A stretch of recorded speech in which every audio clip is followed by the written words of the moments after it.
With midterms a little over a year out, the Democratic National Committee is trying to regain that trust by engaging voters at historically black colleges and universities as the Trump administration continues to crack down on diversity in higher education.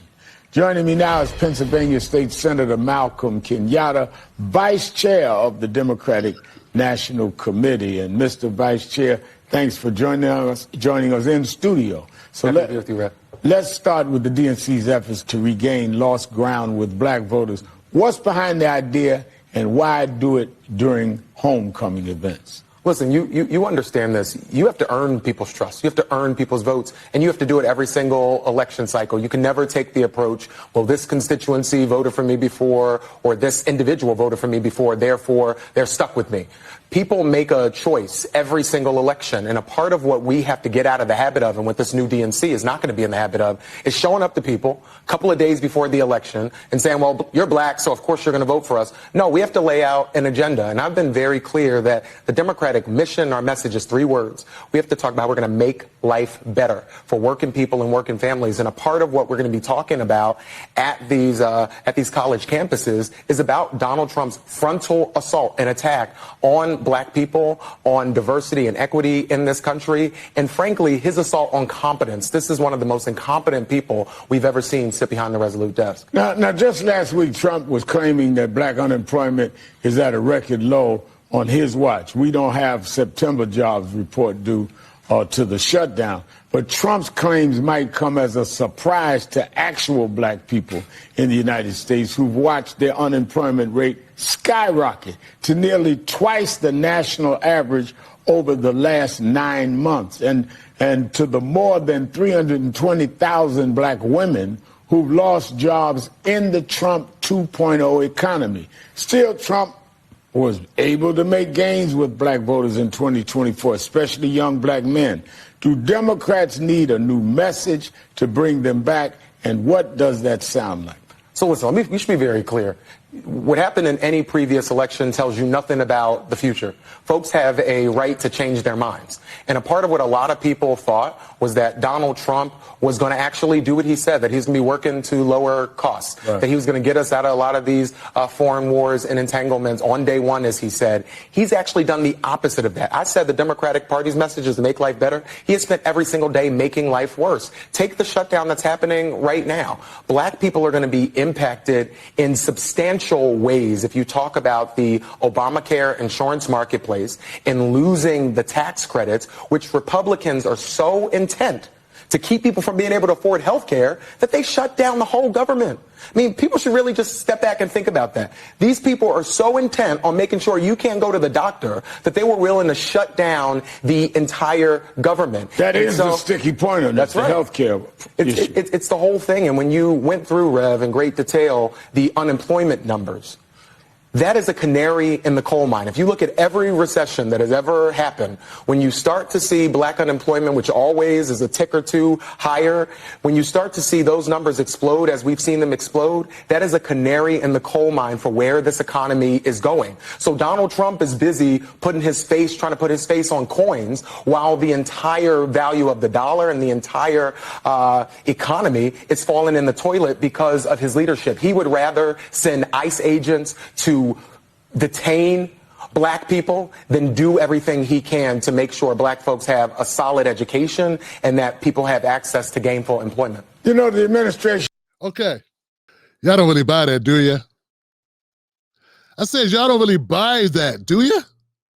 Before we go any further, let me let you know the Tim Black Wolfpack is dedicated, committed, 10 toes down to reporting the truth, unbiased, and not working for any political party. If that sounds good to you, go to jointimblack.com, become a member of the Tim Black Wolfpack.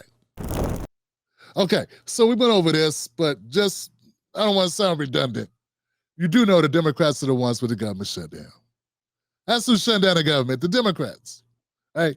The continued resolution, this thing that they're voting on, they should have just signed this off and then once said, hey, when we get to the real shit, then we got to negotiate. This is just to keep the doors open until that. So the government shutdown is a Democratic manufactured chaos, mud bucket pile of last Hail Mary to try to seem relevant. I don't know why they're doing it. It's blowing up in their face. 700,000 people are out of work. Okay, that's one thing. Second thing, I'm not an idiot. Neither should you be. Democrats have been giving benefits to undocumented people. That's what all the memes are about. The memes that you've seen with Hakeem Jeffries in a sombrero and Chuck Schumer playing lead a mariachi band, that's all about undocumented immigrants getting health care via Democratic Party. They say they don't give them Medicaid, they've been giving them Medicaid.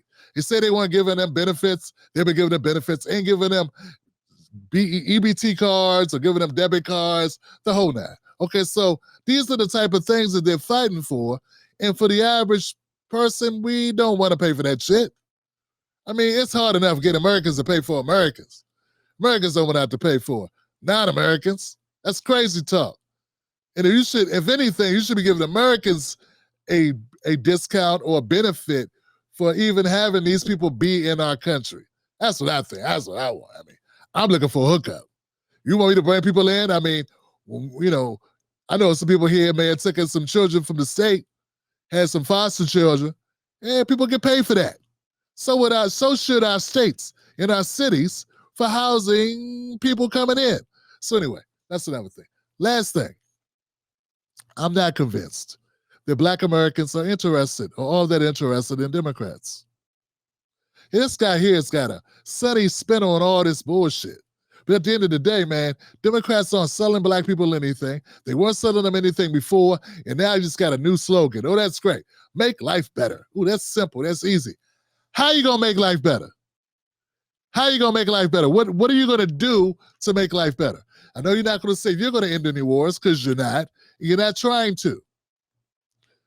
Democratic Party is the party of war. Let's be very clear here. They're the party of war. There's not a war going on. Democrats don't co-sign. Trump is still less warlike than Biden. Okay? When it comes to what else he said? He said that Trump jobs, healthcare. We got healthcare, jobs. You know, I'm not convinced that some of the jobs that Black women lost didn't have something to do with the immigration situation. I'm just wondering, where did all the women that came, or the women and men that were allowed to come into America, some of them had to get jobs. Where did they get jobs at? Maybe the service industry. There's a number of Black people that work in service. Where'd they go?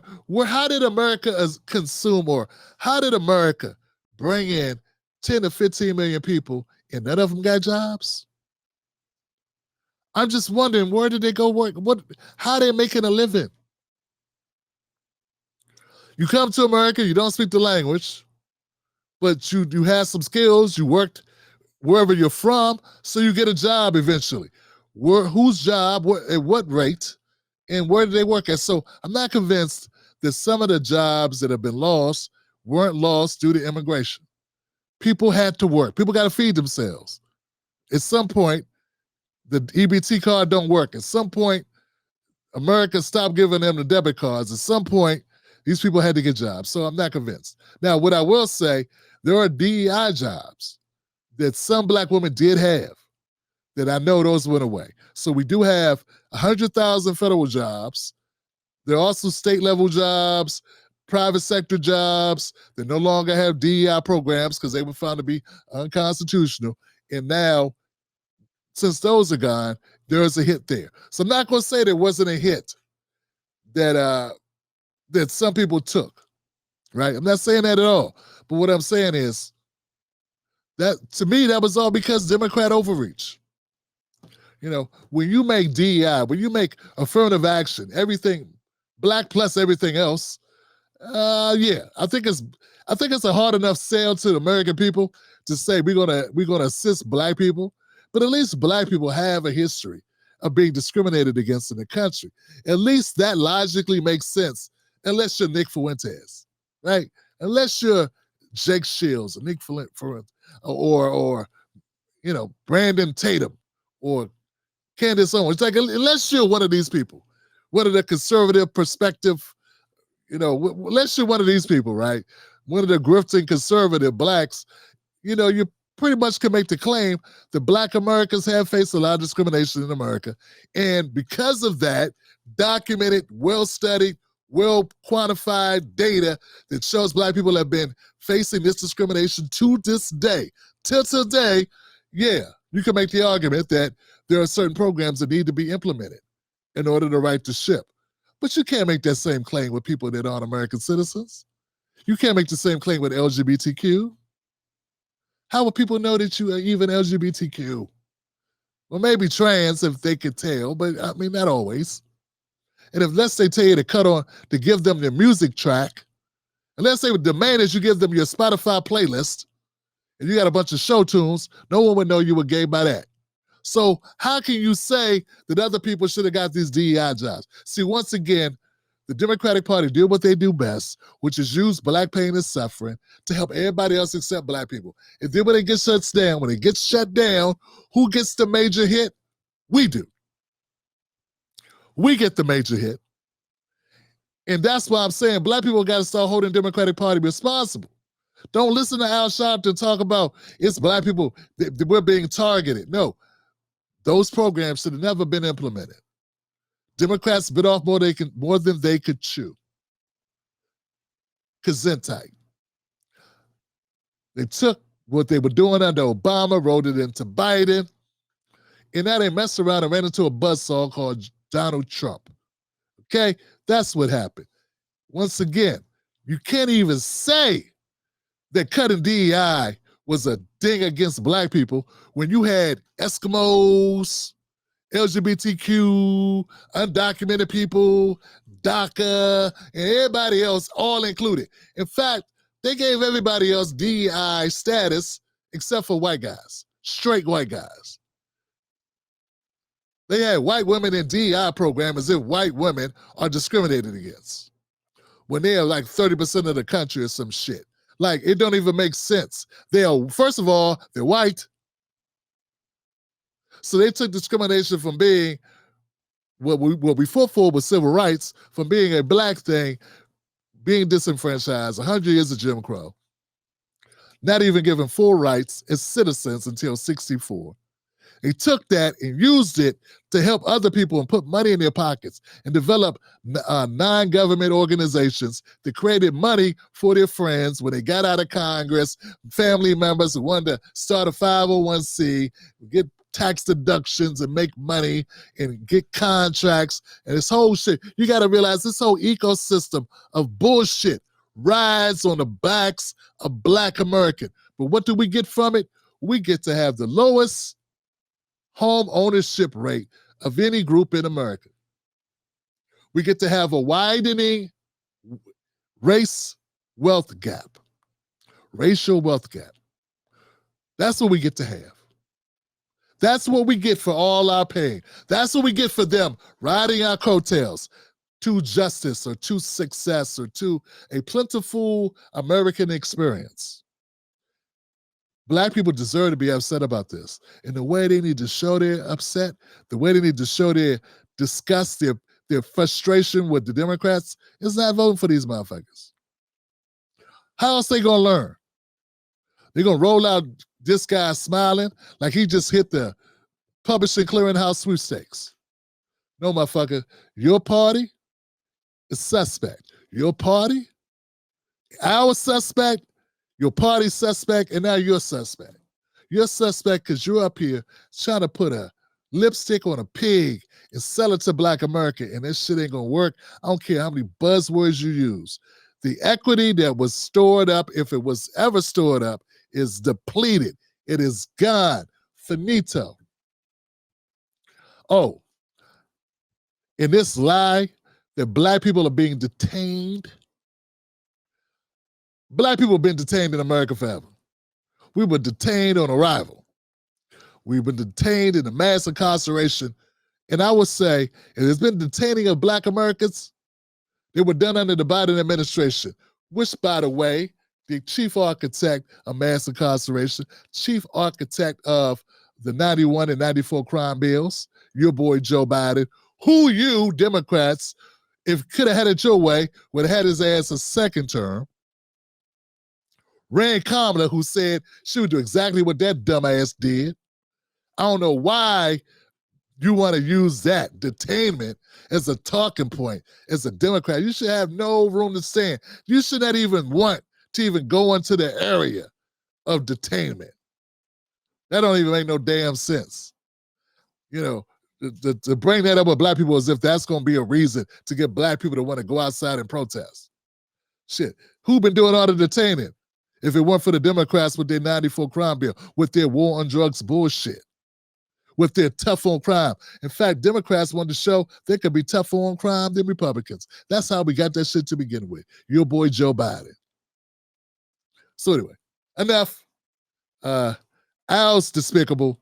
He is a sea urchin and a scumbag. And the Democrats, I say did in the water. The problem for the Republicans is this Charlie Kirk shit has revealed a lot of shit about Republicans. And I don't think even, and only the most staunch, smash mouth, MAGA blacks are going to still ride with Trump after this Charlie Kirk shit done exploded. I mean, I still got a bad taste in my mouth listening to 2 weeks of Charlie's loves black people.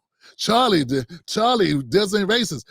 I done heard so many black conservatives tell me that bullshit that what I'm hearing, I ain't hearing right. What I'm saying, don't believe your lying eyes, don't believe your lying ears. I'm tired of shit of Republicans. I don't want to hear shit Republicans or MAGA got to say. All this shoving down my throat of the fucking Charlie Kirk rewriting history. Yeah, I don't like Ketanji Brown Jackson's answer to what's a woman question either. But to call her a moron is going too far. To say that these black women don't have brain processing power, I still can't get over that shit. How the hell you try to make that seem taken out of context? Fuck out of here. So if the Republicans got a problem, if the MAGA has a problem, it'll be Charlie getting shot. And I guess the biggest problem is that Charlie got shot. I guess a bigger problem for Charlie. But what I'm saying is the fallout, if anything, Democrats should be benefiting from that shit. But they ain't gonna benefit from it because they stupid.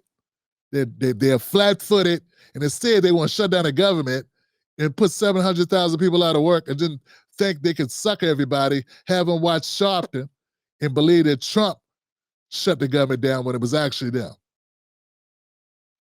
who don't want to fund the government. The Tim Black Show streams Sundays, Mondays, Wednesdays, and Fridays, 10:30 p.m. Eastern Standard Time. Wolfpack.